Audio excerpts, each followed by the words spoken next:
La France en marche.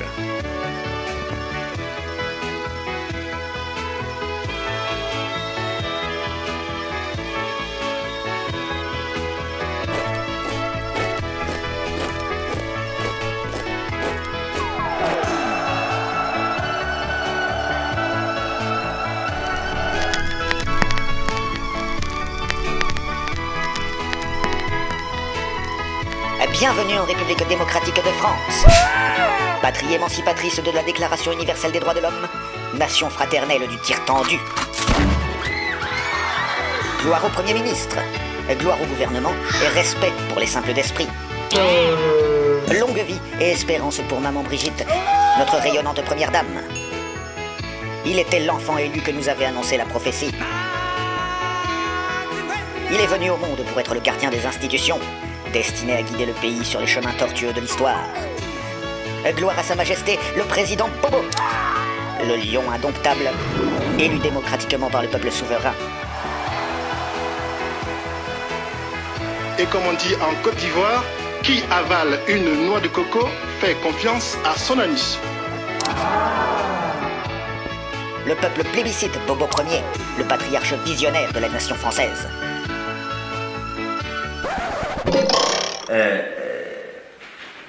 Ce qui est important, c'est quand même que le 11 mai, toujours avec une très grande prudence, parce que je le dis souvent, la glace est fine, et on ne peut pas dire on rouvre tout, mais le 11 mai, beaucoup de choses pourront reprendre, les musées, en évitant...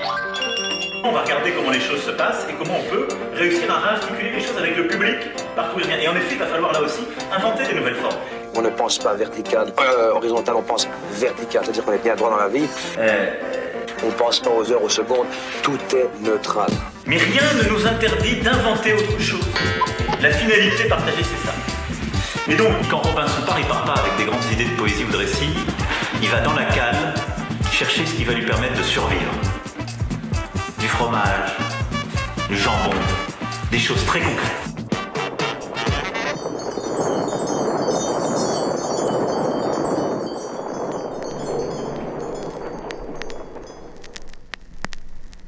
N'écoutez pas les opposants politiques. Ce ne sont que des chiens galeux. Des PV infligés à des gens qui se promènent tout seuls sur une plage. Tout ça paraît incohérent comme les masques interdits dans les pharmacies. On a du mal à comprendre tout ça. Donc tout ça donne le tournis. Ce qui est sûr... Taisez-vous, le marxiste. En cette période de crise... Nous sommes en guerre. Il faut plus que jamais sauvegarder la cohésion nationale et le respect des institutions. Mais est-ce que, par exemple, le débat du 28 avril sur le traçage, c'est un débat sans vote? Que le débat ait lieu, c'est essentiel. Le vote n'apportera rien de plus, ou n'apporterait rien de plus. Mais il n'a pas les inconvénients, pardon. Retenez bien, citoyens, voter, c'est mauvais. On perd du temps. Le débat, c'est mieux. En effet, et c'est pour maintenir cette sérénité démocratique que notre bienveillante majorité parlementaire a voté l'ambitieuse loi Avia, dite contre la haine sur Internet. Qui d'autre que cette élue bienveillante pouvait porter à bout de bras cette pacifiste réforme, elle qui, quand elle n'est pas occupée à mordre un chauffeur de taxi, était accusée par ses collaborateurs de harcèlement ainsi que de propos racistes et homophobes.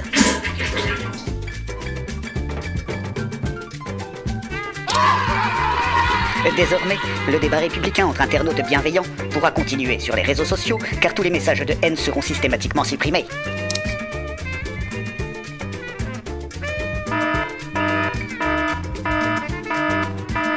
Oui, citoyen, ta patrie traverse une période de grande tristesse.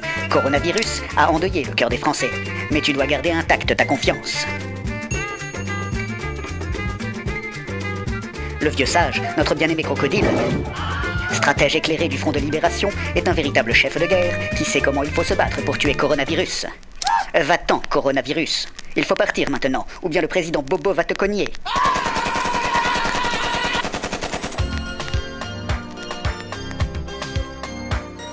Oui, Français, pour faire la guerre à Coronavirus, il faut raison garder et écouter les experts sanitaires de notre gouvernement d'unité nationale. Il ne faut pas porter de masque si nous ne sommes pas malades, il ne faut pas porter de masque lorsqu'on n'est pas soignant. J'ai toujours plaidé pour l'accès au masque grand public. Coronavirus se propage dans les restaurants. Nous devons les garder fermés. Mais coronavirus est inoffensif dans les centres commerciaux. Nous pouvons les ouvrir. Ça, c'est la queue pour le McDo qui a rouvert aujourd'hui, enfin le drive. Coronavirus est dangereux dans les cinémas. Il faut les garder fermés. Mais les docteurs assermentés sont convaincus. Il n'y a aucun risque de contagion de coronavirus dans les transports en commun. Vous pouvez aller. Les ministres ont garanti que la sécurité sanitaire était garantie sur les chaînes de production des entreprises. Vous pouvez aller aussi.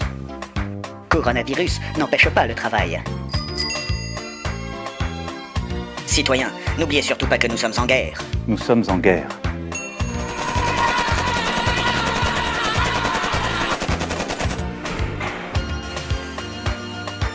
Oui, les petits, il faut faire comme Papa Président a dit. Pour que Papa-Maman retourne travailler pour le pays, vous devez reprendre le chemin de l'école. Le Président Bobo a dit que ça n'était pas dangereux. Ce n'est pas parce que Sibeth, le gentil lamentin de la télévision, l'ami de tous les enfants, ne sait toujours pas mettre un masque que les élèves de section primaire ne seront pas capables de respecter les mesures de sécurité sanitaire. Bonne santé! Pour tuer le coronavirus, les parents doivent inculquer les gestes barrières à leur progéniture. Oui, les enfants, vous devez vous laver les mains. Il faut tousser dans votre coude. Respectez les distances de sécurité. Regardez régulièrement BFM Télévision. Avec beaucoup de détermination, beaucoup d'humilité aussi, il a eu l'occasion de dire que nous ne savions pas tout et que quand nous ne savions pas, il fallait évidemment en faire part aux Français pour continuer à avancer et conserver cette confiance qui pour nous est vraiment extrêmement précieuse. Quant à vous, parents, si vous développez une certaine forme d'anxiété, ça va. Comme le disent les vieux facochères incontinents. Il y a de responsabilité que si, au départ, il y a de la peur. Mais il y en a tellement là qu'on est bien là. Les Français sont anxieux. Oui. Et c'est une très bonne chose. C'est une très bonne chose.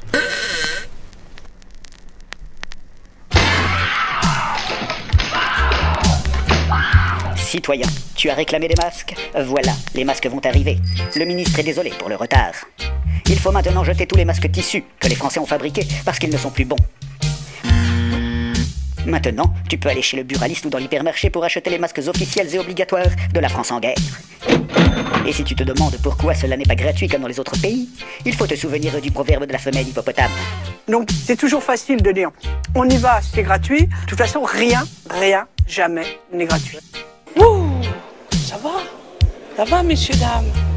N'allez arrêter. Si à 18, 19 ans, 20 ans, 24 ans, vous commencez à pleurer parce qu'on vous enlève 5 €, qu'est-ce que vous allez faire de votre vie? Voilà. Les citoyens sont contents de donner 5 € pour le masque officiel du président Bobo. Merci les Français. Grâce à l'argent récolté, le Front de libération démocratique de la France en marche va pouvoir amplifier ses efforts dans la lutte contre le coronavirus en achetant des drones de surveillance.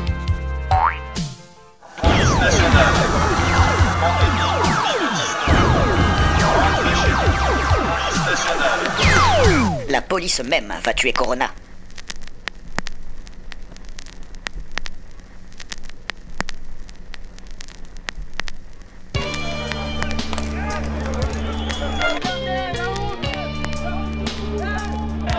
Allez.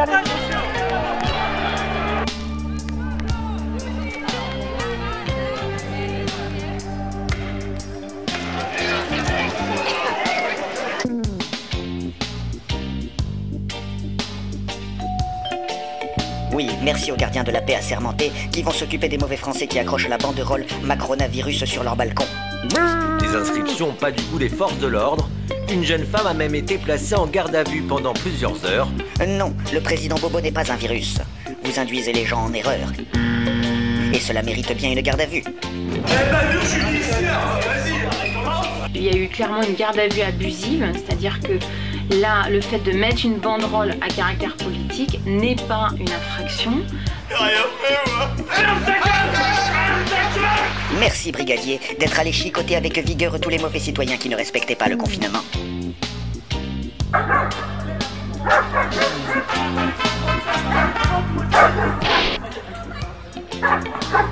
Là dans la ruelle.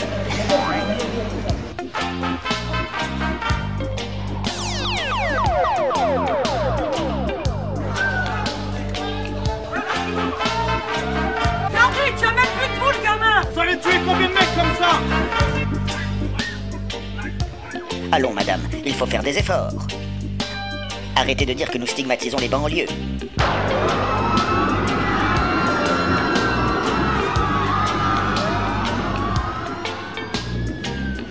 Alors, le confinement ici, en banlieue, comment ça se passe? C'est trop calme. Franchement, c'est calme, hein? Ouais, c'est calme, c'est trop calme. Ouais, c'est bien. Parce que quand on voit à la télé, on voit, ils montrent, ouais, regardez, ils respectent pas le confinement, machin. Non, ils respectent très bien. Ah, on est là, dans la maison, on attend. Un truc qui tue un coup comme ça, là, tout le monde a peur. Vous devez bien admettre que dans les centres-villes, les gens civilisés respectent bien mieux les mesures de confinement. Si le taux de mortalité Corona est si élevé dans le 9-3, ce n'est pas parce que nombre de ses habitants prennent les transports en commun pour aller travailler dans les foyers d'infection. Il y a beaucoup de sociétés qui sont restées ouvertes, les gens sont obligés d'aller travailler. Hein. Mais moi, je sors du travail. Et alors, vous travaillez dans quoi? Je travaille à la RATP. À la RATP? Tout à fait. Et moi, je travaille à l'hôpital, donc du coup, je vois ça. Alors, expliquez-nous. Moi, je travaille dans une pharmacie. Je suis chef d'entreprise. Donc, pour continuer à faire marcher la structure sociale, sinon tout est en arrêt et ça devient du n'importe quoi. Oh, c'est vraiment dur, mais obligé au travail. Ah oui. S'il y a des morts, c'est parce que les cités profitent du confinement pour continuer leur vie en marge de la République, où tous les habitants sont des islamistes qui dealent de la drogue. Dites non à la drogue.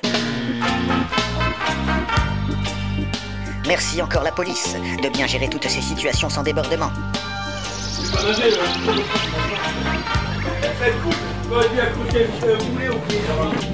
Non, cela n'est pas de la haine. La haine, ce sont les islamo-racailles avec leurs casquettes qui agressent sauvagement Éric Zemmour. Éric Zemmour, comment tu vas, gros fils de... Ça va, gros fils de... Voyez comment le très viril chevalier blanc du grand remplacement défend avec panache ses idées quand il n'est pas dans le confort sécurisé des studios. Attendez qu'il soit à l'antenne pour entendre ce qu'il aura à répondre à cette racaille. Je pense que ces islamo-racailles, puisqu'il emploie lui-même le mot, c'est comme ça qu'il les appelle, sont le bras armé d'une guerre de civilisation sur notre sol. En attendant, vous pouvez être rassuré, courageux mâle dominant, porte-étendard de la fierté française retrouvée. Un petit doigt dans le Eric. Dites-vous bien que ce sera garde à vue immédiate pour cet islamo-bamboula. Quant à notre glorieux président, s'il n'a jamais envoyé le moindre SMS de condoléances à la famille de cet homme décédé lors d'un banal contrôle de police, il fallait absolument qu'il téléphone à Éric Zemmour pour lui apporter tout son soutien face à cette traumatisante agression. Non, dans les cités, les jeunes qui aident la communauté en préparant des sacs de provisions pour les personnes âgées, cela n'existe pas. Chacun de ces jeunes est forcément l'un de ces repris de justice issus de l'immigration qui font de la moto sans casque. Qu'ils ne viennent pas pleurer de se manger une portière. Voilà, bon les fils de pute. Ah, wow, ça mère la... Quant à savoir s'il s'agit d'une bavure, dans la mesure où c'est un valeureux policier qui a ouvert la portière, c'est qu'il s'agit bien entendu d'un incident. Et tant pis si tout cela part en cacahuète, tant que cela reste dans un périmètre délimité.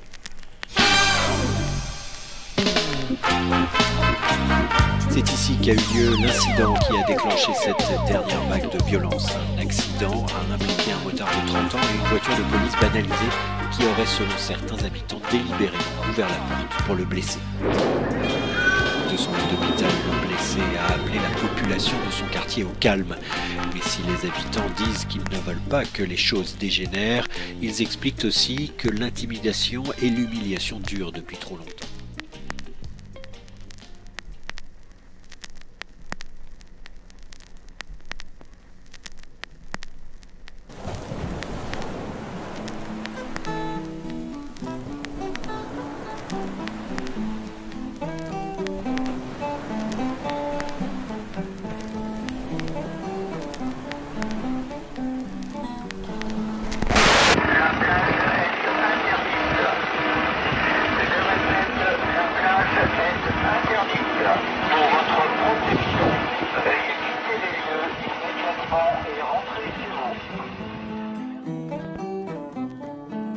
Le déconfinement.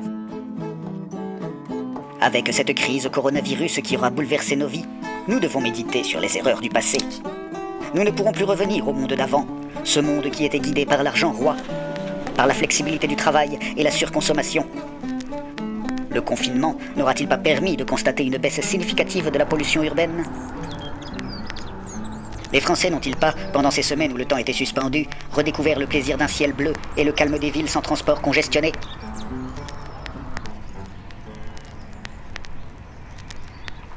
Il faut désormais imaginer le monde d'après, ce monde totalement différent où l'activité pourra reprendre à nouveau.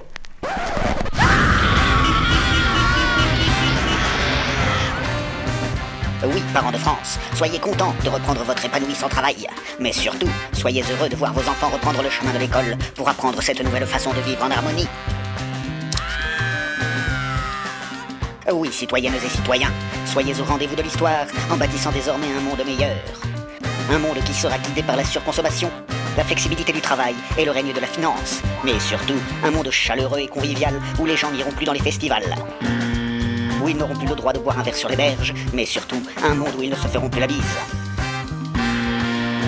Oui, Français, pour que cette utopie futuriste puisse conduire le pays dans une dynamique nouvelle, n'oublie jamais que tu as sur ton épaule la main protectrice de notre guide clairvoyant. Puisse sa parole emplie de sagesse offrir des lendemains qui chantent au peuple glorieux de la République démocratique de France.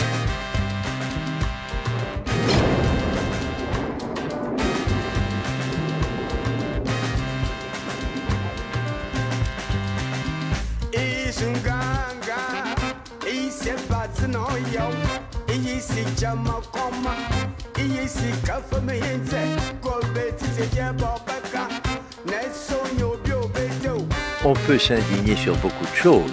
Ce qui me fait plaisir, cependant, c'est que ces gens-là prennent leurs histoires en main. Ils ne demandent pas une révolution, ils ne sont même pas des rebelles. Ils disent simplement à ceux qui les dirigent, nous nous indignons parce qu'il y a des choses que vous faites et qui nous paraissent inacceptables.